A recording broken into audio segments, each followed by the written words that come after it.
இன்றைக்கி நம்ம சிம்பிளான நண்டு மசாலா எப்படி செய்கிறதுன்னு தான் பார்க்க போகிறோம். Hi guys, welcome to sister stock. பெரிய சைஸில் 2 வெங்காயம் எடுத்துக்கோங்க. அதை சாப் பண்ணி மிக்ஸி ஜாரில் ஆட் பண்ணிக்கோங்க. கூடவே 2 தக்காளியும் ஆட் பண்ணிக்கோங்க.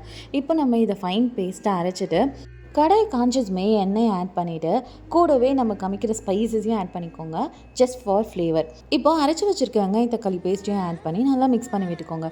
இப்போ நம்ம வீட்டில் அரைச்சி வச்ச மிளகாத்தூள் தான் ஆட் பண்ணியிருக்கோம். நாங்கள் 3 ஸ்பூன் மிளகாத்தூள், கொஞ்சமாக மஞ்சள் தூள், அப்புறமா தேவைக்கேற்ப உப்பு, அது உங்கள் டேஸ்ட்க்கு ஏற்ற மாதிரி ஆட் பண்ணிக்கோங்க. நல்லா மிக்ஸ் பண்ணி விட்டுட்டு அதுக்கப்புறமா நம்ம இஞ்சி பூண்டு பேஸ்ட்டையும் ஆட் பண்ண போகிறோம். எல்லாத்தையுமே சேர்த்து நல்லா மிக்ஸ் பண்ணி விட்டுட்டு கொஞ்சமாக கருவேப்பிலையும் சேர்த்துட்டு இன்னொரு டைம் நல்லா மிக்ஸ் பண்ணி விட்டுட்டு கொஞ்சம் தண்ணியும் ஆட் பண்ணிக்கோங்க. இப்போ நம்ம க்ளீன் பண்ணி எடுத்து வச்சுருக்க நண்டை இந்த மசாலாஸோடு ஆட் பண்ண போகிறோம். எல்லா நண்டையும் அந்த பேனில் போட்டதுக்கப்புறமா மசாலாஸ் எல்லா நண்டோடும் மிக்ஸ் ஆகிற மாதிரி அது நல்லா கிளறி விட்டுக்கோங்க. எல்லா நண்டோடவும் அந்த மசாலா ஆட் ஆகிருக்கணும்.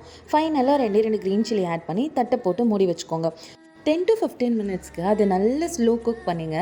கொஞ்சம் அந்த கிரேவியெல்லாம் ட்ரை ஆகிட்டு கொஞ்சம் திக்கான பேஸ்ட் மாதிரி ஆகும். இந்த டைமில் தேங்காய் கொஞ்சம் பெருஞ்சீரகம் ஆட் பண்ணி அதை நல்லா அரைச்சிட்டு அந்த பேஸ்ட்டையும் நீங்கள் இப்போ நண்டு கூட மிக்ஸ் பண்ணி நல்லா கிளறி விட்டுக்கோங்க. தேங்காய் ஆட் பண்ணதுக்கப்புறம் ரொம்ப நேரம் அடுப்பில் இருக்கணும்லாம் இல்லை, மேக்ஸிமம் ஒரு 2 to 3 மினிட்ஸில் நீங்கள் அடுப்பை ஆஃப் பண்ணிடலாம். ஸோ அவ்வளோதான், நம்மளோட நண்டு மசாலா ரெடி. இது லாஸ்ட் சண்டே பண்ண ரெசிபி. இத்தனை நாள் எங்களுக்கு டைம் கிடைக்கல. இன்றைக்கி தான் இதை எடிட் பண்ணி பேசி போட்டுடலாம் அப்படின்னு சொல்லி இன்றைக்கி தான் இதுக்கான டே வந்திருக்கு. சேனலை சப்ஸ்கிரைப் பண்ணி சப்போர்ட் பண்ணுங்கள்.